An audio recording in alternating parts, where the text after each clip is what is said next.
In this video, we're going over the concepts for Chapter 13, which is titled Nucleic Acids and Protein Synthesis. Because in biochemistry, we're looking at chemical reactions that are happening in biological systems, it's important that we review the anatomy of animal cells. Animal cells are the basic structural and functional unit of life in organisms of the kingdom Animalia. They are characterized by a membrane-bound nucleus and specialized structures called organelles. When it comes to the concepts of this chapter, there are main areas in animal cells that we need to focus on, starting with the nucleus of a cell, which is the cell's control center.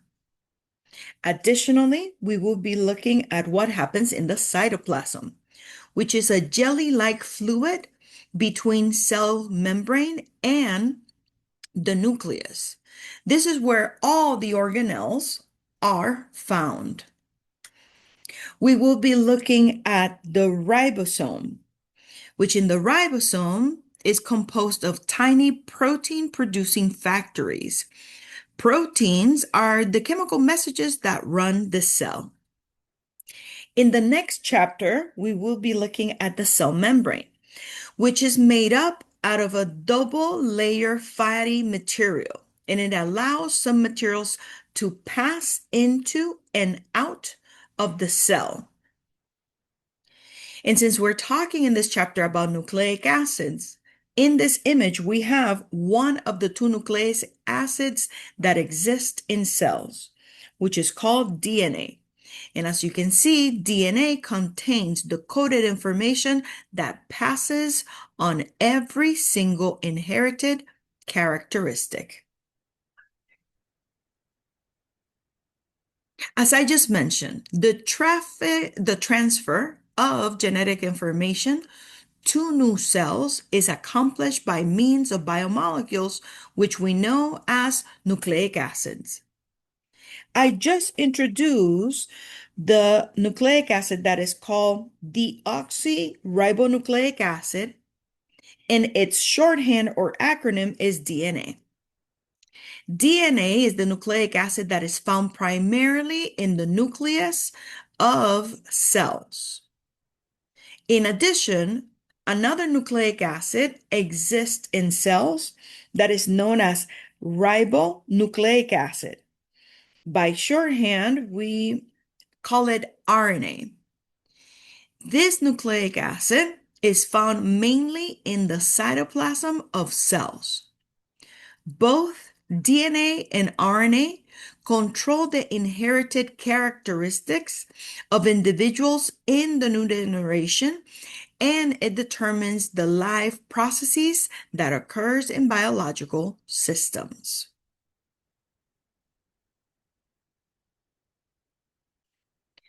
DNA is actually the biomolecule that we observe that is part of the nucleic acid. And an individual section of DNA is called a gene. These genes, which are the fundamental unit of heredity, are going to be specifically packed in the nucleus of cells as chromosomes. Chromosomes are going to be thread-like structures of nucleic acids and proteins, which are called histones, and they are going to be found in the nucleus of most living systems. These chromosomes are going to be carrying the genetic information in the form of genes. In humans, there are 46 of these chromosomes. It is important to understand that not all biomolecules are derived from DNA. As you can see, DNA does not direct the synthesis of carbohydrates or of lipids. However, DNA is specifically in charge of manufacturing the proteins that are involved in the form of enzymes in the production of these biomolecules. So DNA does not directly convert to carbohydrates or lipids. DNA is just involved in the creation of the enzymes that allows the cells to produce the other biomolecules that I just talked about, including carbohydrates and lipids. The basic unit of a DNA or an RNA molecule is called a nucleotide. And nucleotides are composed of nitrogenous bases, sugars, and a phosphate group. Here in figure 13.3, towards the right side, we can see all the different components. The nitrogenous bases are going to be right here. The sugar is right there. And lastly, the phosphate group is right there in the molecule.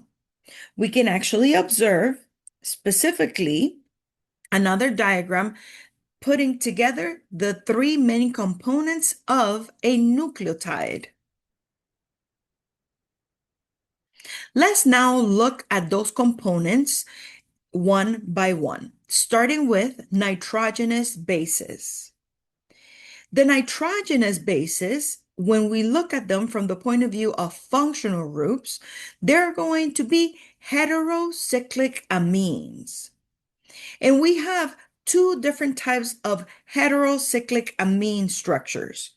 We have the pyrimidine, which we can see that is a single cyclic system, or we can have a purine, which we can observe that it is a bicyclic system. Bi meaning two, cyclic, two structures that are cyclic, but they have amines in addition to carbon.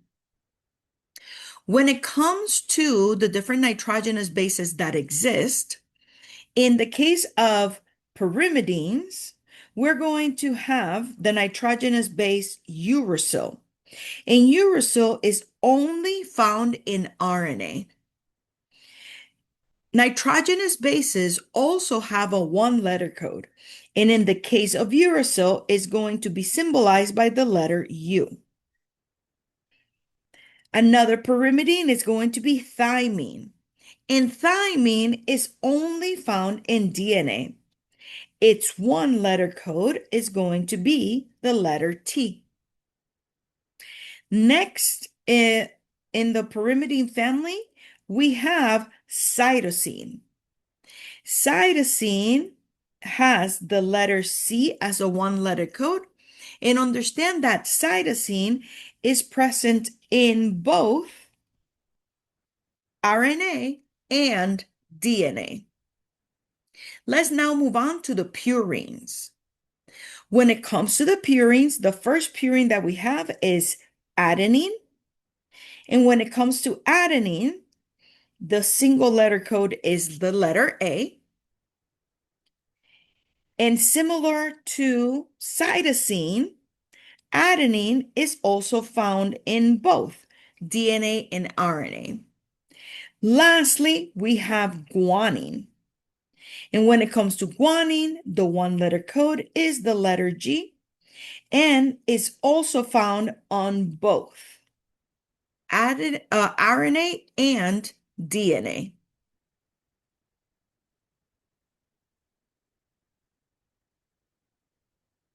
The last two components of a nucleotide are going to be the sugar motif and the phosphate group. The sugar component in RNA is a D-ribose sugar. And in the structure for the nucleic acids for DNA, or in the nucleotide for DNA, it is going to be a D-deoxyribose. The difference between ribose and deoxyribose can be clearly observed by the structures that we have on the bottom left side of the slides. The main difference between D-ribose and D-deoxyribose is that at carbon number 2, D-ribose has an OH group. And in carbon number 2 of D-deoxyribose, there is no OH group. It's just a carbon with 2 hydrogens. Additionally, let me point out that carbon number 1 in both sugar motifs are in the beta conformation, and that's exactly where the nitrogen base binds. So the nitrogenous base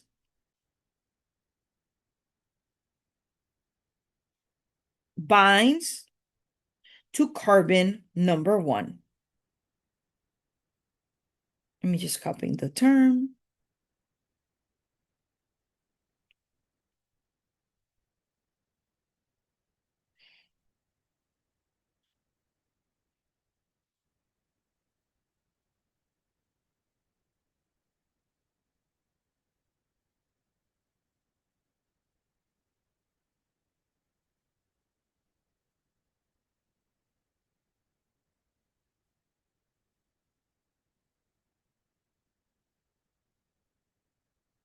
Lastly, nucleotides have a phosphate group.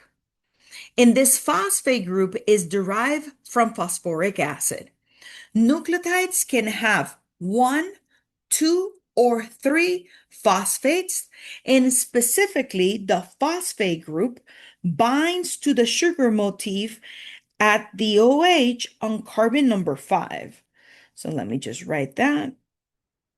So here is where we find the phosphate group. I'm just symbolizing it with a P, which I circle.